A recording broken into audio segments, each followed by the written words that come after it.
One of the reasons why I think black women should not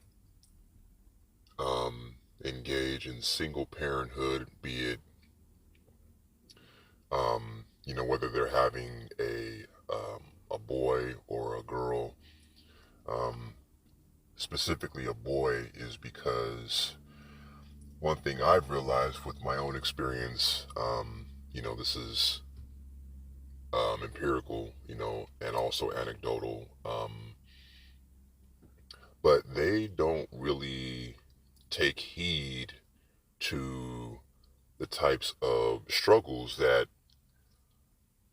not even necessarily a black boy, but just a boy or a man in general, they don't take heed to the obstacles that lie in wait before their children.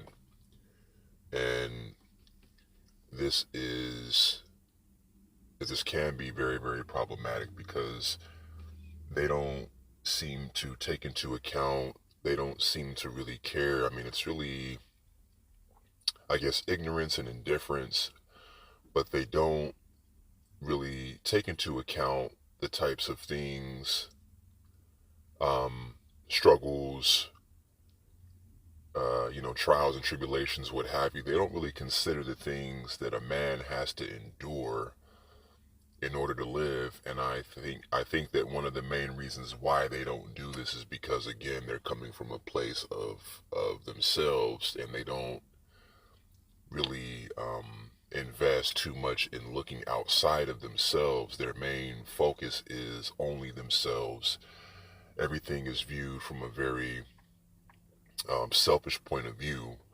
So when they're having young boys, when they're having children, and they think that they can do it on their own, not to say they can't, but I think they're doing not only themselves, but um, they're doing the children a great, great, great disservice, because you are basically already setting them up for failure. You could be the best mother in the world, and I'm sure that some mothers end up being single not by way of their own choosing, but I know there are a lot of mothers who choose, whether it be consciously or subconsciously, they choose to be single moms in part because they want to prove to the man that they don't need him and that they can do it by themselves. So it's almost as if it's a retaliatory thing. It's something to where they want to get back at somebody else. So everything, their motivation for wanting to be a parent isn't that of just being a parent in and of itself. There's always some ulterior motive. There's always some outside motivation that has nothing to do with being a parent or the child. Again, everything is everything is based off of the woman and her selfishness. Whether she's wanting to have a child because she thinks having a child is cute, because she wants someone to love her, quote unquote, unconditionally, whatever that means.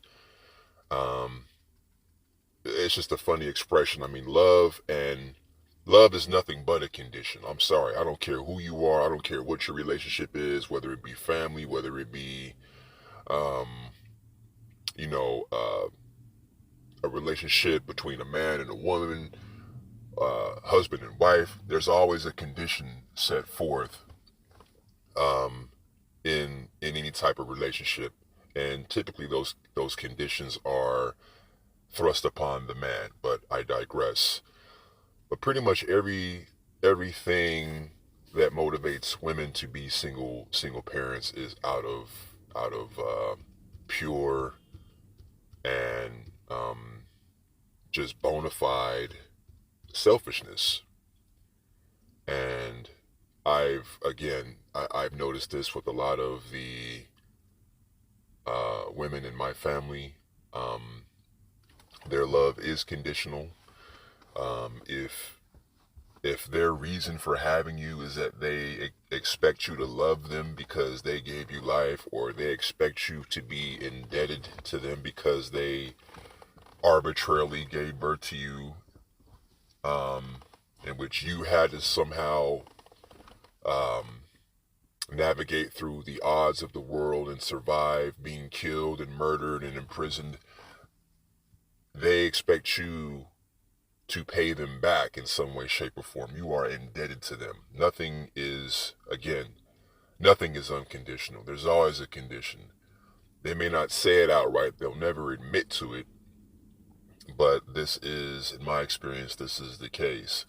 They want to be paid back for everything that they sacrificed. Mind you, this is a sacrifice that you didn't make them do. They did this of their own volition. However, you are still held accountable, or you are obligated to make things right once you get older and you are an adult of means and sustenance. You are required to pay them back.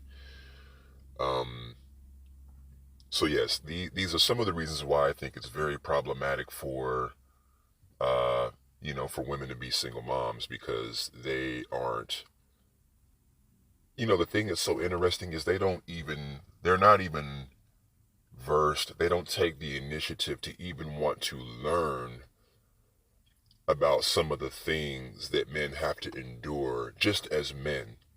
I'm not even going to say black men. I mean men of all stripes, of all cultural backgrounds.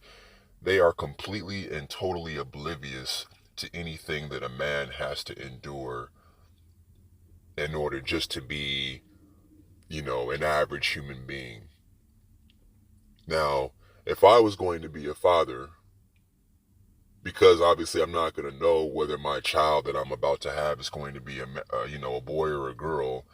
If I knew, okay, I'm going to have a girl, I would make sure that I got any and every book I could to inform myself about some of the things that this individual is going to have to endure as a girl, as a woman, as a teenager, so that when those things happen, I am able to offer some sort of support. And I think this is the disconnect, is a lot of people think that the only type of support that you need to give someone is financial and material. If you think that those are the only things that a child or another human being needs, you are grossly mistaken, and I implore you, do not have any children, because it is so much more involved than that. And the funny thing is my mom, she told me that she's not going to have a conversation with me about being a parent because I don't have any kids, therefore I can't speak on the issue. But I'm like, well, hello, there's no one more qualified to talk about the issue, because I was that person that you raised. So I would say I have a better vantage point in a way than you do.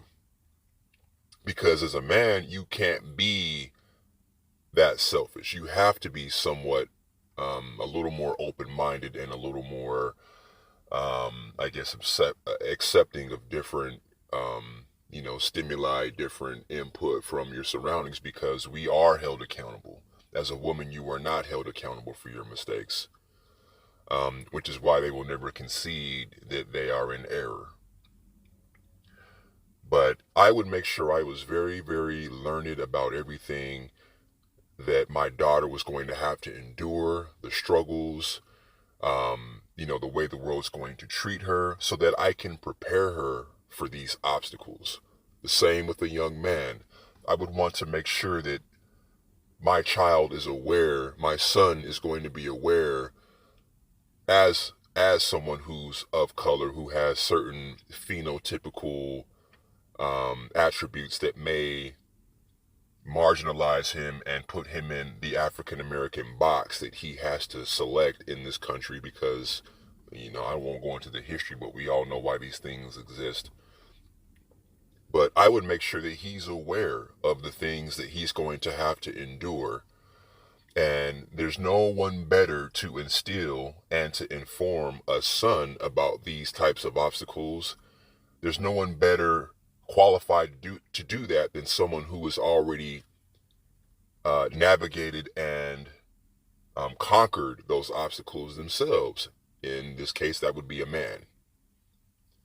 So I think that's why it's important that, you know, but furthermore, if you're going to, once you make those considerations, it's almost as if you, if you come to, if you're someone of reason, you will rule out even having a child at all. Because I think once you consider all of the things that one has to circumvent, that one has to do just to have a normal life, I mean, it's almost the cons, in my opinion, the cons outweigh the pros.